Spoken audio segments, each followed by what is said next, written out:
Hey guys, and welcome to BOOKMAS Day 10. I can't believe that we are nearly finished and that there are 2 days left in BOOKMAS. How crazy is that? Like, oh my life, 2 days left. So I thought that today I would talk about the top 10 covers of 2017. This was a very, very hard video to do. It's probably the hardest video that I've ever had to make, and that is because 2017 was full of brilliant covers, and I literally had a list of 50 books and I was like, how am I supposed to narrow this down to 10? Like, please can someone help me? So I spent about 2 hours thinking, okay, right, no, this one, no, not this one, oh, I don't know about this one. And it was so hard, but I finally got there. So these are my top 10 covers of 2017. Okay, so the first one is CARAVAL by Stephanie Garber. And I included this because the cover itself, like the dust jacket, is really, really nice. And then for the UK cover, you have like naked, they have different engravings on there. So there's like the watch, the rose, the carnival, there is something else but I can't remember, and oh, top hat, that's what it was. And just the feeling of like picking up the book in Waterstones and not knowing which naked cover you're gonna get, unless you look, of course, then it just adds to the whole mystery of it, and it was just so amazing. I got the rose, so I'm really happy because I love roses and it reminds me of Beauty and the Beast, so that's okay. But this cover was absolutely amazing. I do like the US cover as well, but I do prefer the UK cover. Okay, so the second one is Awakened Gods by Sylvain Nouvelle. Both of these covers are absolutely gorgeous. So you have Sleeping Giants, which is the first book, and Waking Gods, which is the second book. And these covers are absolutely amazing. There are alternate covers as well, which I think is the US covers. I'm not 100% sure. And they were okay. But these covers are absolutely amazing. They look so much more better in person because they shine. And I absolutely love them. So they are in my top 10. The next one is, I think, do I have a copy of this book? I don't know where my copy of this book is because I had an arc of it and I don't know where it is. But that is Flame in the Mist by Renee Ardier. Oh my life, just look at this cover. Look how amazing it is, and just revel in the fact that it's just pure beauty. It is so nice, and I just absolutely fell in love with it. And you know when you just see a book and you're like, whoa, that is a really nice cover. That was me when when the cover was released. I was like, oh, that's nice. I need to get that book. And turns out I got an arc of it. And then I got a finished copy in Fairy Loot, so I've never actually had to buy a copy of Flame in the Mist. But I am happy because now I own 3 copies of it. I own the e-galley, I have a physical arc, and I have the finished copy. And the covers are amazing, so it's fine, it's okay. Next one is a book that will probably not surprise you guys, and that is Strange the Dreamer, the UK version by Laini Taylor. I do like the US cover, but the massive shift between yellow and blue just really freaks me out. And the full blue cover in the UK is just beautiful. And the first copies of Strange the Dreamer also had blue spray painted edges, so the whole book was just blue and it was amazing and so beautiful. And when I got it in the Fairy Loot box, I literally just had to stare at it for like half an hour. Well, okay, not half an hour, probably like 10 minutes. I was just looking at it and was like, wow, this is some brilliant designing from the publishing and design team. Well done.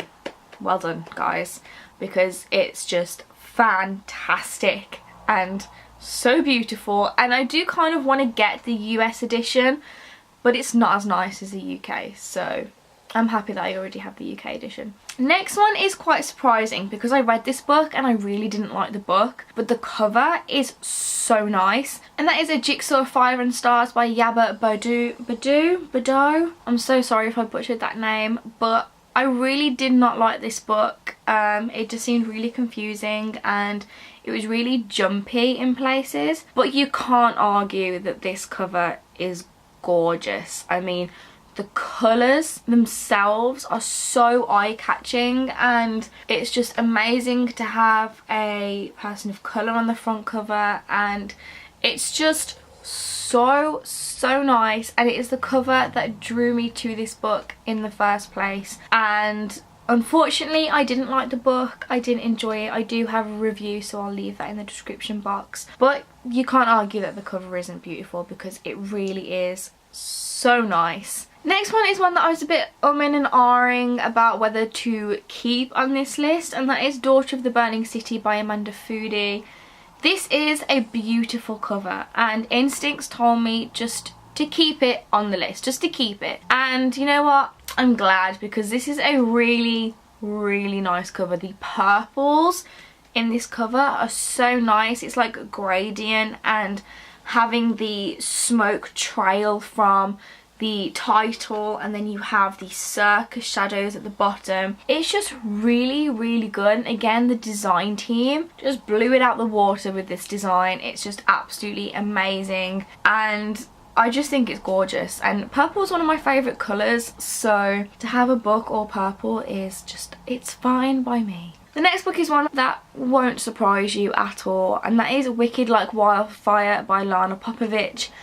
And the purples on this cover and the flowers that are around the cover, the font, everything about this cover just screams fantasy. And the front cover of Wicked Like Wildfire is just so good. You can tell it's fantasy. You can tell that it's just talks about nature because of the butterflies and the flowers, and I just think it's an absolutely gorgeous cover. The purple is just so rich and just amazing. So how can you not include this book on the list, because it's just so good. The next book is another floral themed cover, and this is Wild Beauty by Anne-Marie McLemore.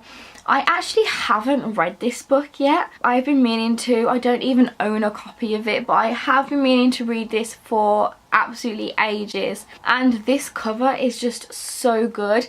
OwlCrate actually did an exclusive cover when they included this book in one of their boxes, and the OwlCrate cover was so good. I'll see if I can find a picture of it and I'll put it here, but the original cover anyway is really nice. I love the font in the middle of the cover. I love the flowers surrounding it. I just think it's really nice. It's beautiful, it's eye-catching, and it just really intrigues me and entices me into reading the book. So I will get it, I will buy the book, just I don't know when. The 9th book on my list of beautiful covers is God's Grave by J. Kristoff. I didn't know whether to pick the American or the UK cover for this one because they are both really nice, but I decided to pick the US edition because I think that having Mia on the front cover, but she looks much darker than on the first cover in the US edition, and the red in the cover and the smoke tendrils, and I just think it's completely fascinating. It encompasses the novel really well. I had to go with the US edition. I do like the UK edition, but the UK edition for God's Grave isn't as nice as Nevernight UK edition. I just think it's absolutely gorgeous, and I love the splashes of red. I love the darkness of it. And the 10th and final cover that I'm going to talk about is another book that I don't actually own or I haven't read, and that is An Enchantment of Ravens by Margaret Rogerson. And when this cover was released, I was just completely awestruck about how beautiful it was. And it's one of those covers that goes round, so if you opened the cover all the way around, it would be like a full picture going around the book. So the crow goes round, the female's hair goes round, and I just think it's really well thought out. Like the physical copy, I've noticed that it's quite shiny as well, so it's not just like the dull colours, it has quite of a shine to it, which makes it even more amazing. And I feel like I need to get my hands on this book straight away. It is a book that I definitely want to read because the cover just entices me. I don't even know what this book is about. That's how you know I really love the cover, because I have no idea what the book is about, no idea at all. I just want to get it because of the cover, and it really, really intrigues me. So there we have it. Those are my top 10 covers of 2017. There are many, many more that I could have chosen. There's just so many nice covers that have come out this year, and it's just crazy what the design teams in publishing are doing and how creative they are, and just well done. Props to them, because they are making me spend a lot of money. Thanks guys. But no, those are my top 10 covers. If you liked this video, please give it a big thumbs up. If you've got any comments, questions, feedback, what covers did you love in 2017? Let me know in the comments box below. If I have reviews for any of these books, I will leave those in the description box for you to check out. And because it is Bookmas, I have posted a video every day, and I will be posting a video every day up until Christmas Eve, and that is including Christmas Eve. So on Christmas Eve, around 7 PM UK time, that's when day 12 and the last day of Bookmas video will be going up. And I will also be doing like an end of year book tag, my normal December wrap up, the January releases I'm excited for, stuff like that. So it will go back to normal once Bookmas has finished. That is all I have left to say. So thank you for watching, and I will see you tomorrow for Bookmas day 11.